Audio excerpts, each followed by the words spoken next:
नमस्कार दोस्तों, आजकल एक डिबेट सोशल मीडिया पे बड़ा चल रही है कि क्या पूरी दुनिया को चाइना से अपने रिश्ते तोड़ लेने चाहिए। अब ये डिबेट इंडिया के लिए नई तो नहीं है। हर दिवाली पे आपने ऐसे व्हाट्सएप मैसेज तो जरूर पढ़े होंगे जिसमें चाइनीज लड़ियों को और चाइनीज दियों को बॉयकॉट करके हम पूरी चाइना की इकोनॉमी को बर्बाद करने का प्लान बना लेते हैं। तो दोस्तों, क्या इस डिबेट में कही गई ये बात पॉसिबल है? क्या ऐसा किया जा सकता है कि पूरी दुनिया चाइना से अपने रिश्ते तोड़ दे?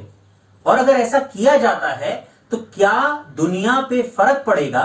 चलिए आइए आज देखते हैं हमारे इस वीडियो में।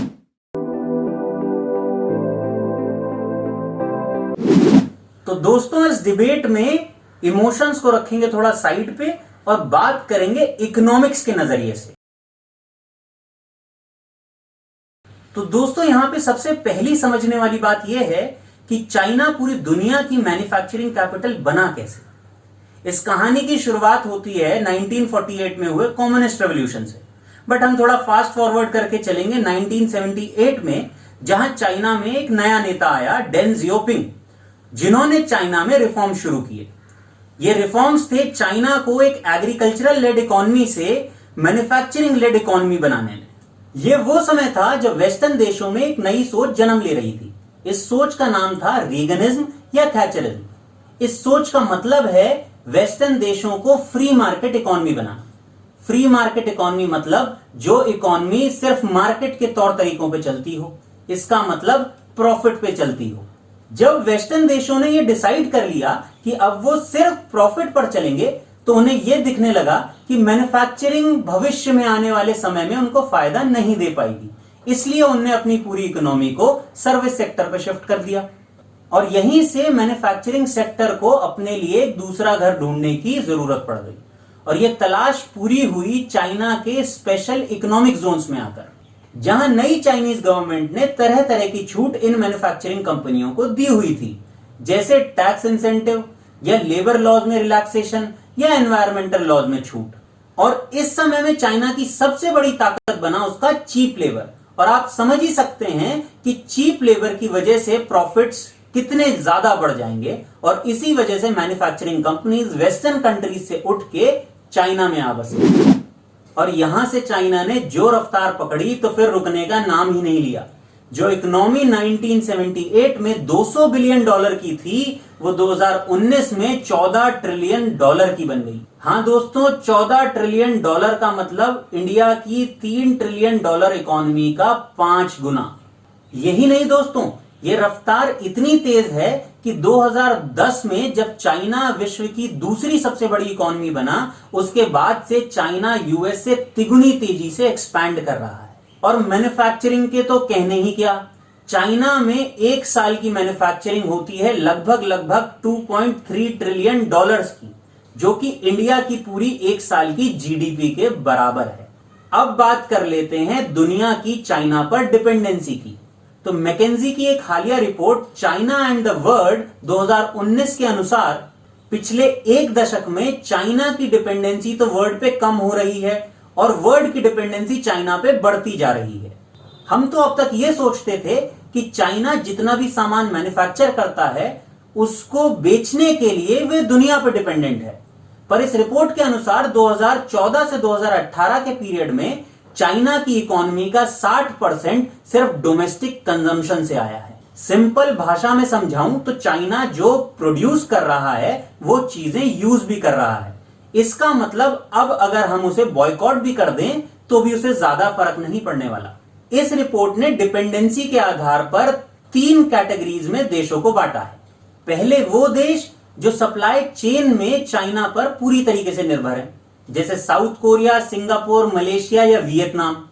ये देश इसलिए चाइना पर डिपेंडेंट हैं क्योंकि ये जो भी चीजें बनाते हैं उसके पेच पुर्जे चाइना से ही आते हैं।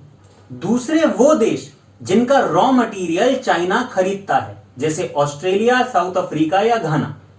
और तीसरे वो देश जो पूरी तरीके से इन्वेस्टमेंट के लिए चाइना पर डिपेंडेंट हैं, जिसका सबसे बड़ा एग्जाम्पल है पाकिस्तान। और यह डिपेंडेंसी दोस्तों इतनी आसानी से खत्म नहीं होने वाली। इसकी समझ श्रीलंका को तब आई जब लोन ना चुकाने की वजह से उसको अपना हम्बनटोटा पोर्ट 99 साल की लीज पर चाइना को देना पड़ा। और इस डिपेंडेंसी की समझ वर्ल्ड को तब आई जब कोरोना की वजह से वुहान बंद हुआ और वुहान के बंद होने की वजह से वर्ल्ड की 56% कंपनियों का काम डिले होने लगा।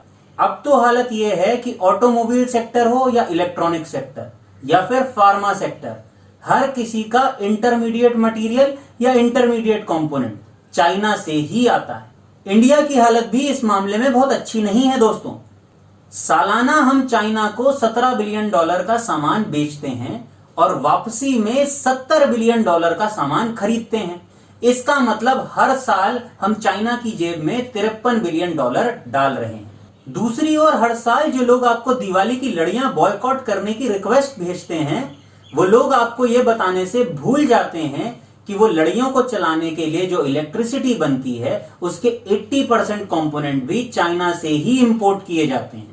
और इस बात के भी 51% चांसेस हैं कि जिस फोन से वो ये हैशटैग बॉयकॉट चाइना चला रहे हैं वो भी चाइना से ही आया हो। और तो और जिस 5G की उम्मीद लगाकर हम बैठे हुए हैं, उस 5G को हम तक सस्ते दामों में पहुंचाने का काम सिर्फ चाइनीज कंपनी हुआवे कर सकती है। तो दोस्तों, सिर्फ टिकटॉक डिलीट कर देने से चाइना का कुछ नहीं होगा। अगर चाइना से रिश्ते पूरी तरीके से तोड़ने हैं तो हमें अपने फोन और इंटरनेट भी सब छोड़ देना पड़ेगा। और अभी पिछले दिनों में आई हाइड्रोक्लोरोक्वीन की न्यूज तो आपको याद ही होगी, जिसको देखकर बिल्कुल हीरो जैसी फीलिंग आने लगी। पर आपको यह जानकर बड़ी हैरानी होगी कि जिस फार्मा इंडस्ट्री पर हम इतना गर्व कर रहे थे, उस फार्मा इंडस्ट्री का भी 70% इंग्रेडिएंट जो कि एपीआई कहलाता है, मतलब एक्टिव फार्मास्यूटिकल इंग्रेडिएंट, वो भी चाइना से ही इंपोर्ट करना पड़ता है। तो आखिरी में बात कर लेते हैं कि जिनका भी रिश्ता चाइना से टूटता है, क्या इंडिया उनके लिए एक अच्छे कंधे का काम कर सकता है? यहां पे भी कहानी बहुत अच्छी नहीं दिखती। रिपोर्ट्स की माने तो अप्रैल 2018 से लेकर अगस्त 2019 तक चाइना से 56 कंपनियां बाहर निकली। इनमें से सिर्फ 3 कंपनियां इंडिया में आके सेटल हुई, बाकी कंपनियां या तो थाईलैंड, ताइवान या वियतनाम में जाके सेटल हो गई। पर अगर इंडिया चाहे तो एक अच्छा कंधा बन सकता है। उसके लिए हमें वही सब कुछ करना पड़ेगा जो चाइना ने 1980s में किया। इसकी शुरुआत थोड़ा थोड़ा हम कर भी चुके हैं, मेक इन इंडिया और स्किल इंडिया की शुरुआत करके। पर हमें भी आने वाली मैन्युफैक्चरिंग कंपनीज को कुछ सहूलियत तो जरूर देनी पड़ेगी और इसके लिए हमारे यहां SEZ भी तैयार है। तो अगर हम भी चाइना की तरह अपनी 1 बिलियन पॉपुलेशन का पूरा फायदा उठाकर एक स्किल्ड ह्यूमन फोर्स खड़ी कर पाते हैं, तो हमें भी वर्ल्ड की मैन्युफैक्चरिंग कैपिटल बनने से कोई नहीं रोक सकता। धन्यवाद। Friends, if this video is helping you in any way, please like the video, subscribe the channel and share it with your friends.